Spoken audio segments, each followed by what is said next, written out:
The unknown, uncertainty, and lack of safety are something many, if not all, people fear. Everything we know about the world is through what we've heard, seen, read, and felt. The majority of what we know about the current events of our city, states, country, and world is learned through media.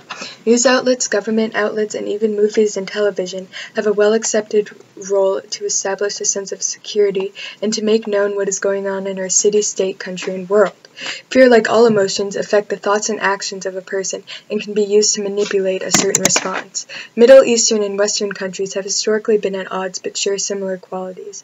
Afghanistan's society, economy, and government uprooted during and after the Soviet invasion.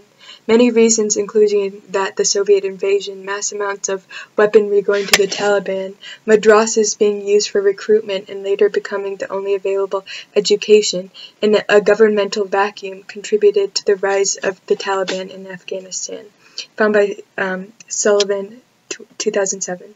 Similarly, a string of quick military successes for ISIS in Iraq, ISIS initially receiving funds directed towards the Syrian rebels, robbing banks and looting U.S. weaponry left over from the Iraq War, distributed to pro-government forces that quickly surrendered in Mosul, found by Yale Global Online 2014. Contributed to the rise of ISIS. Similarly, American society uprooted when African Americans began getting rights. If at that time the government became a vacuum, and the Ku Klux Klan had schools for recruitment and mass amounts of weaponry, it is easy to postulate they would have gotten control of the country. Terrorist organizations gain control similarly and share similar principles and justifications. The Taliban, ISIS, and Ku Klux Klan all use the Bible or Quran to justify their actions and principles, and are divergent and hated by the people following the same books and governments of the territories they're in. The Bible and Quran have historically been at odds, though in many ways are the same. Both have verses of male superiority. For example, in the Bible, "For the man is not of the woman, but the woman of the man. Neither was the man created for the woman, but the woman for the man." Part of the New Testament, the First Corinthians. Additionally, "And I gave her space to repent for her fornication, and she did not. Behold, I will cast her into a bed, and them that commit adultery with her into great tribulation, except they repent their deeds. And I will kill her children with death, and all the churches shall know that I am he which searcheth the reins and hearts, and I will give unto every one of you according to your works." Part of the New Testament, Revelations in the Holy Bible. And in the Quran, "A man shall inherit twice as much as a female," part of woman in the Quran.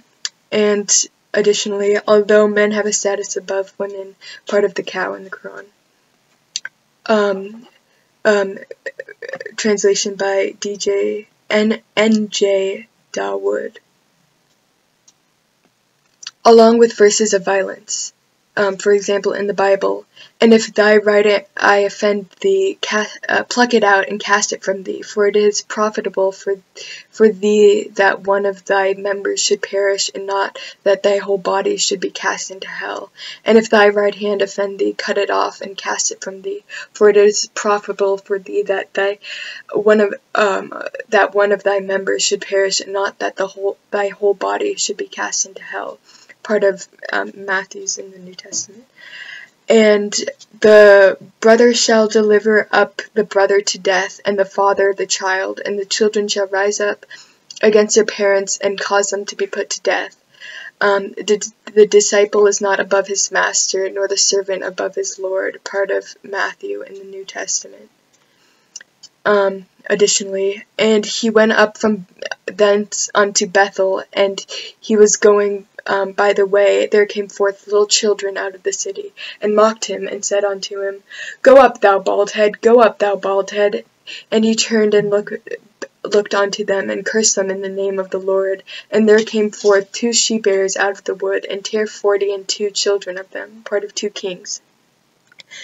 But those mine enemies which would not that I should reign over them, bring hither and slay them before me." Part of Luke in the Holy Bible. And in the Quran, fight for the sake of God those that fight against you, but do not attack them first. God does not love the aggressors. Slay them wherever you find them, drive them out of their places from which they drove you, but if they mend their ways, fight none except the evildoers. Part of the cow in the Quran. Additionally, the unbelievers shall be sternly punished in this world, and in the world to come there shall be none to help them. Part of the Imrans in the Quran. Translation by N.J. DeWood. Along with implications of sins being forgiven, who was delivered for our offenses and was raised again for justification. About Jesus in Romans, part of the Bible. And in the Quran, if God punished men for their sins, not one creature would be left alive, part of the B in the Quran. The Bible and Quran seem to share similar guidelines, so why is it that they are at such odds? Perhaps because they both promote violence toward non-believers, and like all literature, the reader remembers most what influence their thoughts and feelings. What one takes from a book is based on what they find significant, meaning like both Catholics and Muslims, there are extremists and non-extremists, violent and non-violent people that follow the Bible or Quran. Anti-Islamic hate crimes increased from 33 offenses in 2000 to 546 offenses in 2001. Hate crime statistics, USA.gov. Though the hate crime statistics do not show the offenders by religion, 200 out of the 240 known offenders by race of anti-Islamic hate crimes were white. Fear is used in America to elicit a certain response, similar to the way it was used to detain Japanese Americans after Pearl Harbor. Possibly the best representation of this is a presidential candidate, Donald Trump, who uses fear and false information to elicit a response. In the most recent GOP debate, Trump discussed his proposed policy to temporarily ban non-American Muslims from coming into the United States, ban refugees fleeing ISIS from coming here, and deport 11 million people, and wall off America's southern borders. Sam Price, 2015. Where he says, we're not talking about isolation, we're talking about security. We're not talking about religion, we're talking about security. Our country is out of control. As far as other people in the migration, where they're going tens of thousands of people having cell phones with ISIS flags on them, I don't think so. They're not coming into this country, and if I'm president and if Obama has brought some into this country, they're leaving and they're going, they're gone. Sam Price, 2015. Banning all Muslim Americans from entering the United States is a clear violation of the Constitution and clearly involves religion, but is still up for discussion in the debate and has the support of many citizens. Additionally, Trump's claims of tens of thousands of people having cell phones with ISIS flags of them is without supporting evidence.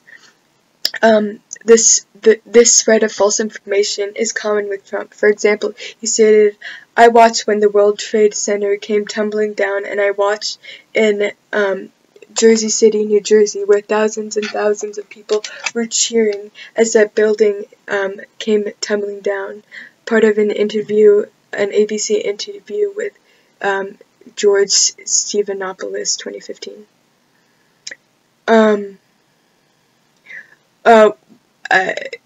When that was rumored and proven to be false by police.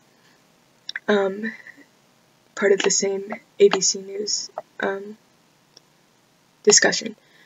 interview. This and other false information Trump has spread influences people's way of thinking and elicits a certain response.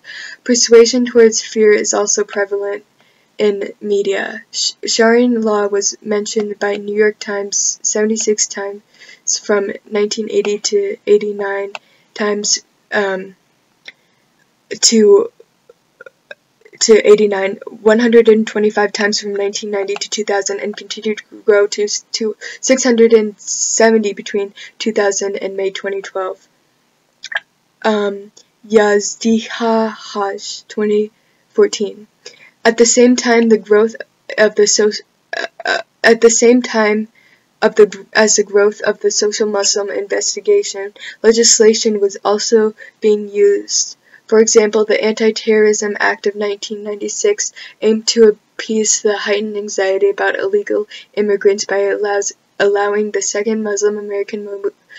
two Muslim American Mobilization, Immigration, and Naturalization Services to arrest, detain, and deport non-citizens on secret evidence if they had deemed to be a threat to national security.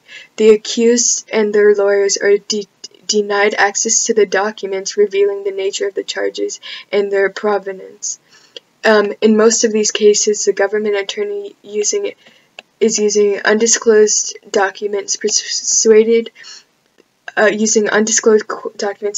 the immigration court that the defendant was associated with a group that was an enemy of the United States, according to the Arab American Institute. According to the